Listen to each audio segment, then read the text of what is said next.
அஸ்ஸலாமு அலைக்கும் வரஹ்மத்துல்லாஹி வபரகாத்துஹு.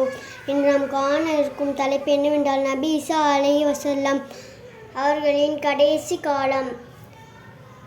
இஞ்சித் வேதம் கொடுக்கப்பட்டு நபியாகவும் ரசூலாகவும் இருக்கின்றவர்தான் ஈசா அலைஹி வஸல்லம் அவர்கள். யூதர்கள் ஈசா நபியை கொலை செய்ய முற்பட்ட பொழுது அல்லாஹ் அவர்களை வார்த்தையின் பதிக்கம் உயர்த்திவிட்டான் என்ற செய்தியை கேள்விப்பட்டு இருப்பீர்கள். தந்தையே இல்லாமல் இறைவனின் ரூஹின் மூலமாக மரியம் அலைஹிஸ்ஸலாம் அவர்களுக்கு பிறந்தவர்தான் ஈசா அலைஹிஸ்ஸலாம் அவர்கள்.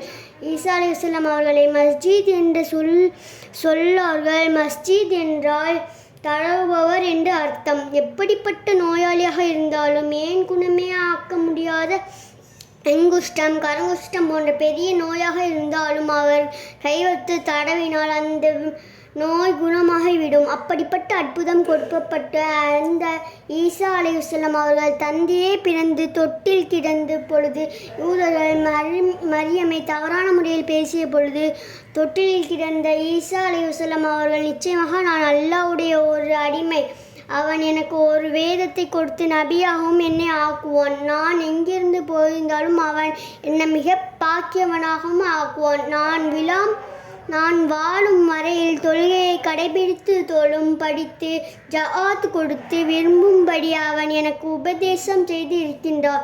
என்னுடைய தாய்க்கு நான் நன்றி செய்யும்படியாக எனக்கு உபதேசித்து நான் முரடனாகவும் வழி தப்பியவனாகவும் ஆகாதபடியும் செய்வான்.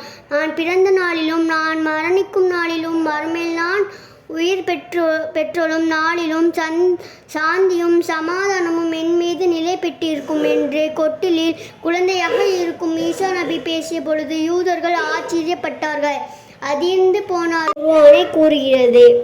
அந்த ஈசா அலைஹிஸ்ஸலாம் அவர்கள் இறுதி காலத்தில் தஜ்ஜாலை அழிப்பதற்காக விண்வெளியிலிருந்து மண்ணிற்கு பூமிக்கு இறங்கி வருவார்கள். குர்ஆனின் போதையை ஏற்று வருவார்கள். நபிகள் ஸல்லல்லாஹு அலைஹி வஸல்லம் அவர்களின் ஷரியத்தை மார்க்கத்தை தழும் வியாபாரிகளும் உம்மத்து முஹம்மதின் ஒருவராகவும் ஈசா அலைஹிஸ்ஸலாம் அவர்கள் வருவார்கள் என்று வரலாறு கூறுகின்றது. அப்படிப்பட்ட ஈசா அலைஹிஸ்ஸலாம் அவர்கள் தஜ்ஜாலை கொல்லதும் உண்மை, அவ்வாறு முஹம்மதின் மார்க்கத்தை பின்பற்றுவதும் உண்மை. அஸ்ஸலாமு அலைக்கும் வரஹ்மத்துல்லாஹி வபரகாத்துஹு.